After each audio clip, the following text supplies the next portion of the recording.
नमस्कार, मैं हूं जोया खान। वीकेबी न्यूज की देश प्रदेश विदेश की खास खबरों में आपका स्वागत है। तो अब चलते हैं खास खबरों के सफर पर। कोरोना की तीसरी लहर से सभी आशंकित है।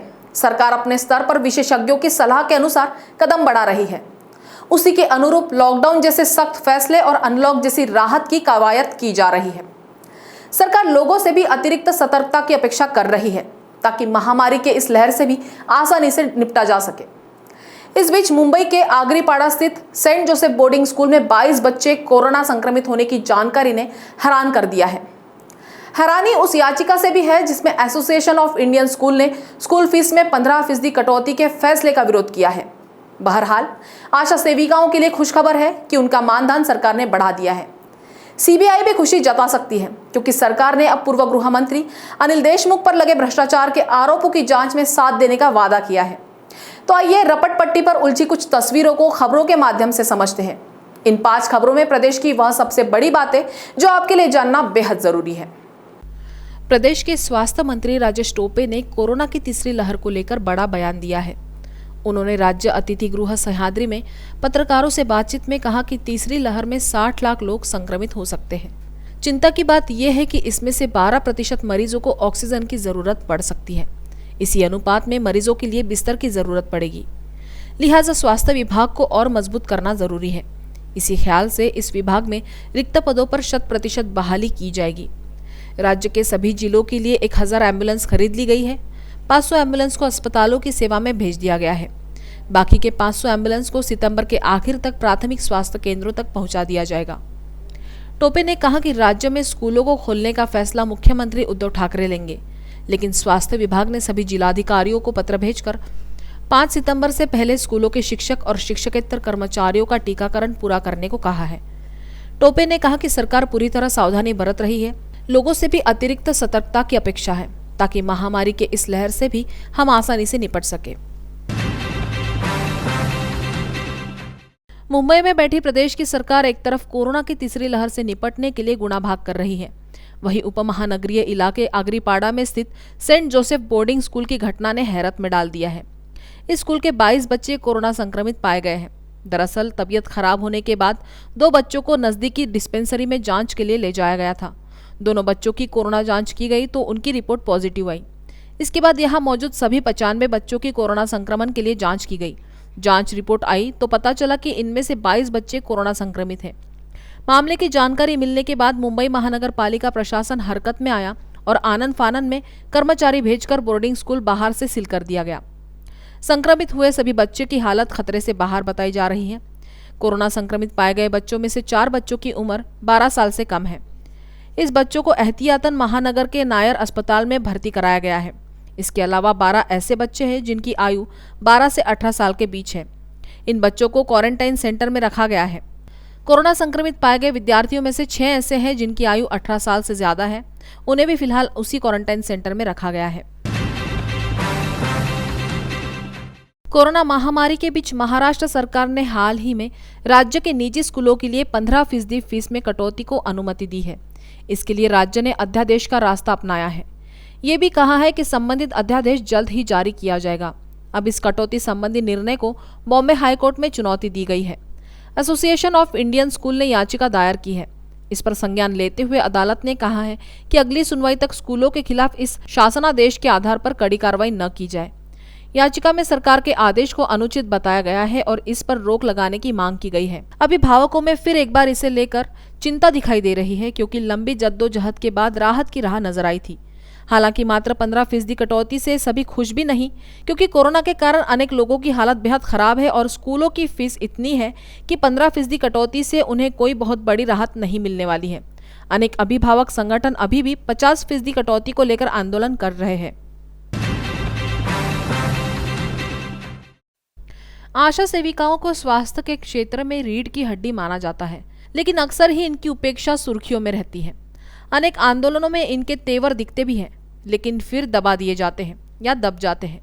सरकार समय समय पर इनकी सूद लेती है। हालांकि थोड़ा है, थोड़े की जरूरत है कि स्थिति शेष रह ही जाती है। सरकार ने इनकी फिर सूद ली है। इनके मानधन में प्रति महीने 1000 और गट प्रवर्तकों के मानधन में 1200 रुपए की बढ़ोतरी की गई है। इसके अतिरिक्त आशा सेविकाओं और गट प्रवर्तकों को कोरोना महामारी शुरू रहने तक हर महीने 500 रुपए कोविड भत्ता राज्य सरकार की निधि से दिया जाएगा।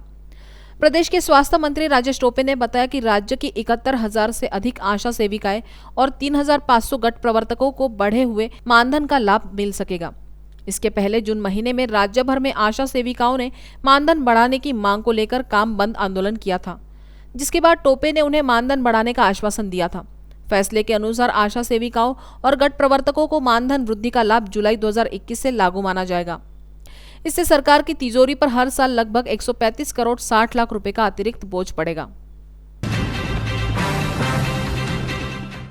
राज्य के पूर्व गृह मंत्री अनिल देशमुख पर लगे भ्रष्टाचार के आरोपों की जांच कर रही सीबीआई शुरू से ही कहती रही है कि प्रदेश की सरकार इस मामले में हमारा साथ नहीं दे रही है।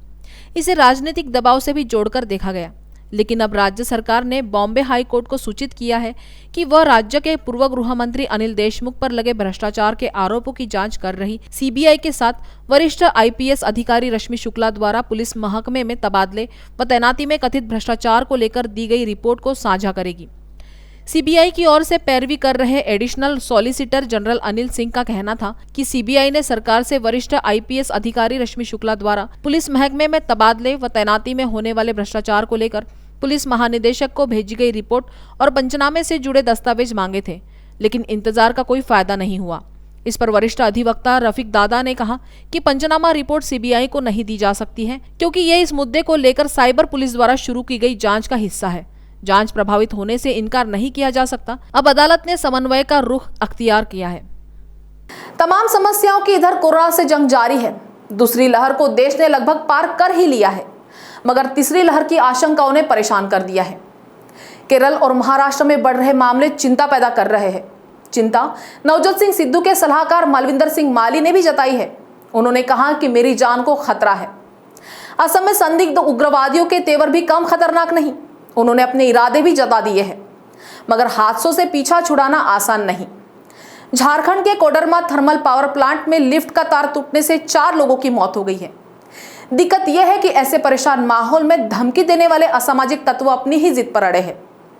इंडियन यूनियन मुस्लिम लीग के विधायक एम.के. मुनीर को तालिबान के खिलाफ फेसबुक पोस्ट करने पर धमकी भरा खत मिला है। उन्हें परिवार सहित जान से मारने की धमकी दी गई है।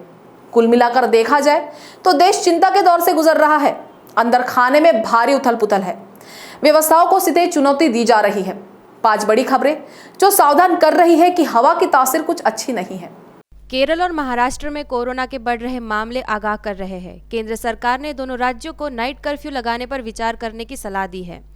केंद्रीय गृह सचिव ने महाराष्ट्र और केरल के अफसरों से पूछा था कि आखिर कैसे हम उन इलाकों में कोरोना पर लगाम लगा सकते हैं जहां केस ज्यादा मिल रहे हैं।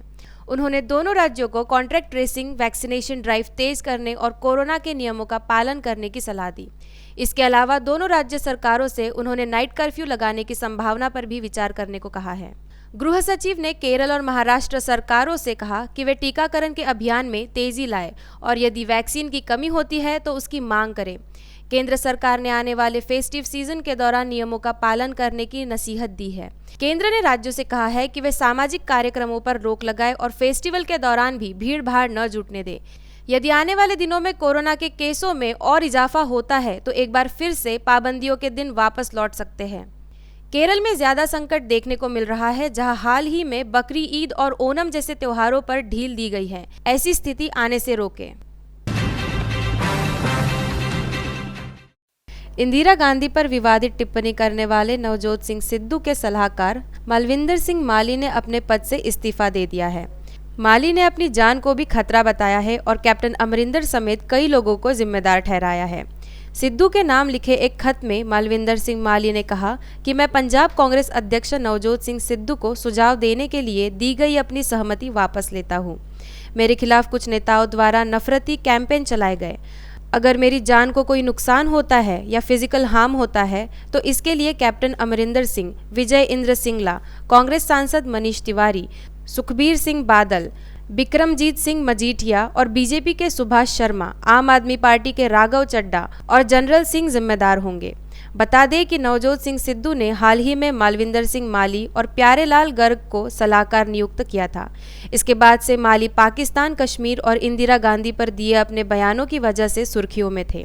इतना ही नहीं, मालविंदर सिंह माली कैप्टन अमरिंदर सिंह के खिलाफ खुलकर बयानबाजी कर रहे हैं और उन्होंने अपने फेसबुक पोस्ट में अमरिंदर सिंह को अली बाबा और उनके सहयोगियों को 40 चोर बताया था।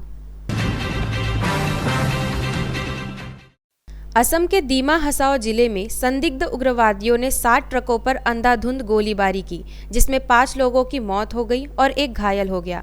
पुलिस के अनुसार समूह ने कई मिनट तक वाहनों पर गोलीबारी की और फिर उनमें आग लगा दी। इस घटना में 5 लोगों की मौत हो गई और 1 घायल हो गया। ये सभी ट्रक के ड्राइवर और अप्रेंटिस हैं। अधिकारियों को संदेह है कि हमले में डिमासा नेशनल लिबरेशन आर्मी का हाथ हो सकता है। इस हमले के पीछे एक सीमेंट कारखाने के DNLA की जबरन वसूली की मांगों को मानने से इनकार करने के कारण सामने आ रहा है। अप्रैल 2019 में गठित DNLA एक सशस्त्र संघर्ष के माध्यम से डिमासा समुदाय के लिए एक स्वतंत्र राष्ट्र की मांग कर रहा है।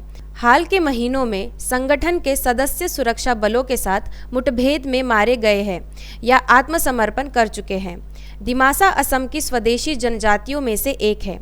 2011 की जनगणना के अनुसार लगभग 1,42,413 दिमास दीमा हसाओ जिले में केंद्रित थे, जबकि अन्य पड़ोसी नागालैंड में रहते थे।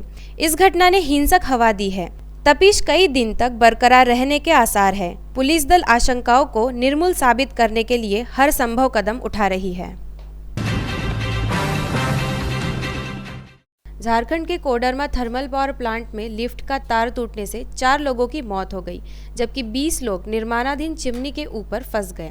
बाद में इन सभी को रेस्क्यू कर सुरक्षित नीचे उतारा गया। सूचना के मुताबिक इस हादसे में श्री विजया नामक कंपनी के प्रोजेक्ट हेड, 2 इंजीनियर्स समेत 4 लोगों की जान चली गई। चिमनी निर्माण के दौरान अस्थायी लिफ्ट का तार टूटने से इसमें सवार 4 लोगों की मौत हो गई। मृतकों की पहचान श्री विजया कंपनी के प्रोजेक्ट हेड, आंध्र प्रदेश निवासी 42 वर्षीय कृष्ण प्रसाद कोडाली, नागपुर निवासी प्रोजेक्ट ऑफिसर 50 वर्षीय विनोद चौधरी, आंध्र प्रदेश निवासी 30 वर्षीय इंजीनियरिंग कार्तिक सागर एवं बिहार के गया निवासी 30 वर्षीय सेफ्टी ऑफिसर नवीन कुमार के रूप में हुई हैं। जानकारी के अनुसार प्रोजेक्ट हेड कृष्ण प्रसाद अपने सहयोगियों के साथ निर्माणाधीन चिमनी में फ्लू गैस डिसफ्लोराइजेशन एरिया में करीब 120 फीट की ऊंचाई पर काम का निरीक्षण कर रहे थे। इस दौरान लिफ्ट का तार टूटने से सभी 4 लोग नीचे गिरकर गंभीर रूप से घायल हो गए थे। इनमें से 2 लोगों की थोड़ी देर बाद घटनास्थल पर मौत ही हो गई, जबकि 2 लोगों की मौत कोडरमा सदर अस्पताल में पहुंचने पर हुई। इंडियन यूनियन मुस्लिम लीग के विधायक MK मुनीर को तालिबान के खिलाफ फेसबुक पोस्ट करने पर धमकी भरा खत मिला है। धमकी भरे इस खत के जरिए मुनीर से फेसबुक पोस्ट हटाने की मांग की है। धमकी भरे इस खत का शीर्षक है तालिबान ए वंडर। धमकी भरे इस पत्र में कहा गया है कि MK मुनीर का बयान अल्पसंख्यक भावनाओं को आहत करने वाला है। मुनीर ने बताया कि उन्हें आज सुबह एक खत मिला है जिसमें कहा गया है कि अगर वह 24 घंटों में अपने फेसबुक पेज से तालिबान के खिलाफ लिखा गया पोस्ट नहीं हटाते हैं तो उनकी और उनके परिवार के सदस्यों की हत्या कर दी जाएगी। सरकारी मेडिकल कॉलेज इलाके से भेजे गए खत में धमकी दी गई है कि मुनीर पर भी प्रोफेसर TJ जोफेस जैसा हमला किया जाएगा। जोफेस का थोडू पूजा में ईशा निंदा के आरोप में 2010 में हाथ काट दिया गया था। पोस्ट के जरिए कहा गया है कि मुनीर जिस तरह की हरकत लगातार कर रहे हैं उससे लगता है कि वह RSS की विचारधारा पर विश्वास करते थे। हालांकि मुनीर ने फेसबुक पोस्ट डिलीट करने से इनकार कर दिया है। उन्होंने कहा कि जिस दिन से मैंने अफगानिस्तान के नागरिकों का समर्थन किया है और तालिबान के खिलाफ फेसबुक पोस्ट लिखी है, उसी दिन से कुछ लोग मेरी जान के पीछे पड़ गए हैं। अफगान संकट ने कोरोना संकट को बौना साबित कर दिया है। दुनिया भर में उथल पुथल है। अफगानिस्तान तालिबान के पैरों तले रौंदा जा रहा है। दुनिया के अन्य देशों के लोग भी हिंसा के शिकार हो रहे हैं। काबुल हवाई अड्डे पर हुए खूनी धमाके से अमेरिका तिलमिला गया है। उसने बदला लेने की चेतावनी दी है, मगर तालिबानी आतंकी भूखे भेड़िए बने हुए हैं। अफगानी महिलाओं के साथ जानवरों सा सुलूक कर रहे हैं। दुनिया भर में कोहराम है, लेकिन पाकिस्तान खुश है। उसके बड़बोले गृह मंत्री शेख राशिद ने तो अफगानिस्तान को लेकर पाकिस्तान की जीत और भारत की हार का भी दावा कर दिया है। इजराइल के प्रधानमंत्री नफ्ताली बेनेट मौके की नजाकत को भांप आज व्हाइट हाउस में अमेरिकी राष्ट्रपति जो बाइडेन से मुलाकात कर रहे हैं ताकि आगे की तस्वीर साफ हो सके। अफगानिस्तान और उससे उत्पन्न परिस्थितियों से जुड़ी दुनिया भर की 5 बड़ी खबरें। अफगानिस्तान पर तालिबान के कब्जे के बाद से पाकिस्तान मदहोश है। उसके मंत्री बेतुके बयानबाजी कर रहे हैं। पाकिस्तान के बड़बोले गृह मंत्री शेख राशिद ने अफगानिस्तान को लेकर पाकिस्तान की जीत और भारत की हार का भी दावा कर दिया है। शेख राशिद ने कहा कि अफगानिस्तान में हुए घटनाक्रम और तालिबान के कब्जे से भारत की असहजता स्पष्ट है। इसका क्रेडिट पाकिस्तान को जाता है। पूरी दुनिया ने देखा कि भारत शोक में है। वह अफगानिस्तान से अपने नागरिकों को निकाल रहा है। यह हार को दिखाता है। दरअसल पाकिस्तान तालिबान के कब्जे को अपनी जीत इसलिए मानता है क्योंकि पिछले 20 सालों में अफगानिस्तान के विकास में भारत की बड़ी भूमिका थी। पाकिस्तान अफगानिस्तान की ज़मीन का इस्तेमाल भारत के खिलाफ नहीं कर पा रहा था। अब उसका मानना है कि वह तालिबान राज में आतंकवाद को बढ़ावा देकर भारत के खिलाफ उनका इस्तेमाल कर पाएगा। इससे पहले इमरान खान सरकार की पार्टी पीटीआई के एक नेता ने भी कश्मीर को लेकर सनसनीखेज दावा किया था। अफगानिस्तान की स्थिति अराजक है। भूखे भेड़िए की तरह तालिबानी आतंकी महिलाओं को नोच खसोट रहे हैं। उनकी हवस का शिकार 12-15 साल की लड़कियां भी हो रही है। अभी 21 साल की लड़की से गैंगरेप की खबर आ रही है। कहा गया है कि तालिबानी आतंकी 21 साल की लड़की को शादी के नाम पर उठा ले गए थे, फिर उसके साथ गैंगरेप किया गया। ऑस्ट्रेलियन अमेरिकन जर्नलिस्ट हॉली मैक्के, जो इराक, अफगानिस्तान, सीरिया जैसे क्षेत्रों से रिपोर्टिंग करती रही है, उन्होंने अपनी रिपोर्ट में दावा किया है कि तालिबान कम उम्र की लड़कियों को घर घर जाकर उठा रहा है। इस रिपोर्ट के अनुसार बदखासन गांव में एक शख्स को अपनी बेटी को तालिबानी लड़ाकों के हवाले करने को कहा गया था। इसके बाद उसके साथ यह हश्र हुआ। हकीकत यह है कि तालिबान राज के बाद चारों तरफ अफरा तफरी का माहौल है। बम धमाके हो रहे हैं और गोलियां चल रही है। पहले रिपोर्ट आई थी कि तालिबानी अपने लड़ाकों के लिए घर घर जाकर 12 से 15 साल की लड़कियों को उठा रहे हैं। तालिबान अपने लड़ाकों से इन बच्चियों की शादी कराना चाहता है और उन्हें सेक्स स्लेव बनाना चाहता है।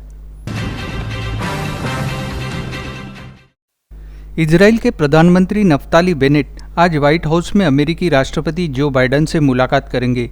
इस दौरान वह अमेरिकी राष्ट्रपति पर ईरान के साथ परमाणु समझौते पर आगे नहीं बढ़ने का दबाव डालेंगे। पहले यह बैठक गुरुवार को होनी थी, लेकिन अफगानिस्तान के काबुल हवाई अड्डे पर हुए आत्मघाती बम हमले में 13 अमेरिकी सैनिकों की मौत के बाद बैठक को स्थगित कर दिया गया। बेनेट ने वॉशिंगटन पहुंचने से पहले स्पष्ट कर दिया कि ईरान के साथ परमाणु करार को आगे नहीं बढ़ाने को लेकर बाइडेन पर दबाव बनाना उनकी शीर्ष प्राथमिकता है। ईरान पहले ही काफ़ी यूरेनियम संवर्धन कर चुका है और प्रतिबंधों में ढील ईरान को क्षेत्र में इजराइल के दुश्मनों का समर्थन करने के लिए अतिरिक्त संसाधन प्रदान करेगी। प्रधानमंत्री बनने के बाद यह उनकी पहली अमेरिकी यात्रा है। बता दें कि काबुल एयरपोर्ट पर हुए आतंकी हमले के बाद अफगानिस्तान को लेकर चिंताएं और बढ़ गई है। अमेरिकी सेना 31 अगस्त तक अफगानिस्तान से वापस निकलने वाली है, लेकिन इस हमले ने यह सवाल खड़ा कर दिया है कि क्या अब जो बाइडेन अपनी रणनीति को बदलने पर विचार करेंगे। अमेरिका के राष्ट्रपति जो बाइडेन ने काबुल में हुए हमलों के लिए इस्लामी चरमपंथियों को जिम्मेदार ठहराया और हमले में मारे गए लोगों की जान का बदला लेने का संकल्प लिया। राष्ट्रपति जो बाइडेन ने कहा कि हम हमलावरों को पकड़कर इसकी सजा देंगे। राष्ट्रपति ने कहा कि काबुल में हामिद करजई अंतर्राष्ट्रीय हवाई अड्डे और उसके पास एक होटल पर हुए भयावह हमले के पीछे ISIS का हाथ है। हमने अपने कमांडरों को ISIS के ठिकानों, नेतृत्व और सुविधाओं पर हमला करने की योजना तैयार करने के आदेश दे दिए हैं। हम अभियान पूरा कर सकते हैं और ज़रूर करेंगे। आतंकवादियों के आगे घुटने नहीं टेकेंगे। राष्ट्रपति ने कहा कि यह तालिबान के हित में है कि वह ISIS को अफगानिस्तान में और पैर न पसारने दे। अफगानिस्तान से अमेरिकी लोगों की वापसी के अभियान की निगरानी कर रहे जनरल फ्रैंक मैकेंजी ने कहा कि हमलों के बाद भी अमेरिका अपने नागरिकों एवं अन्य को अफगानिस्तान से निकालना जारी रखेगा। हवाई अड्डे पर बड़ी संख्या में हमारे सुरक्षा बल तैनात है और अफगानिस्तान से बाहर जाने के इच्छुक लोगों को लाने के लिए वैकल्पिक मार्ग इस्तेमाल किए जा रहे हैं। करीब 5000 लोग हवाई अड्डे पर उड़ानों का इंतजार कर रहे हैं। अफगानिस्तान के काबुल एयरपोर्ट पर हुए भीषण हमले में 13 अमेरिकी सैनिक भी मारे गए। इस आत्मघाती हमले के लिए अब पाकिस्तान शक के दायरे में आता दिख रहा है। अफगान सूत्रों के मुताबिक शांति प्रक्रिया के दौरान कई खतरनाक और दुर्दांत आतंकी छोड़े गए थे। यही आतंकी काबुल हमले के लिए जिम्मेदार हो सकते हैं। इसमें पाकिस्तान का ISIS का चेहरा अमीर मावलावी अब्दुल्ला फारूकी भी शामिल है। फारूकी पहले लश्कर-ए तैयबा में शामिल था और उसके बाद वह तहरीक-ए-तालिबान पाकिस्तान में शामिल हो गया। वर्ष 2019 में मौलवी जिया उल हक उर्फ अबू उमर खोरासानी की जगह पर अप्रैल 2019 में ISKP का चीफ बना था। मौलवी के साथ लश्कर के 4 अन्य आतंकी भी पकड़े गए थे। भारतीय खुफिया सूत्रों का कहना है कि इस बात की बड़ी आशंका है कि मौलवी और उसके पुराने साथियों ने मिलकर यह हमला किया है और पाकिस्तानी एजेंसियां भी यही चाहती थी। उन्होंने कहा कि पाकिस्तान चाहता है कि क्षेत्र में अस्थिरता है ताकि आतंकी साजिशों को अंजाम दिया जा सके। दो देश प्रदेश विदेश के खबरों के सफर में आज इतना ही। आपसे फिर कभी मुलाकात होगी, तब तक बने रहिए VKB न्यूज के साथ। नमस्कार।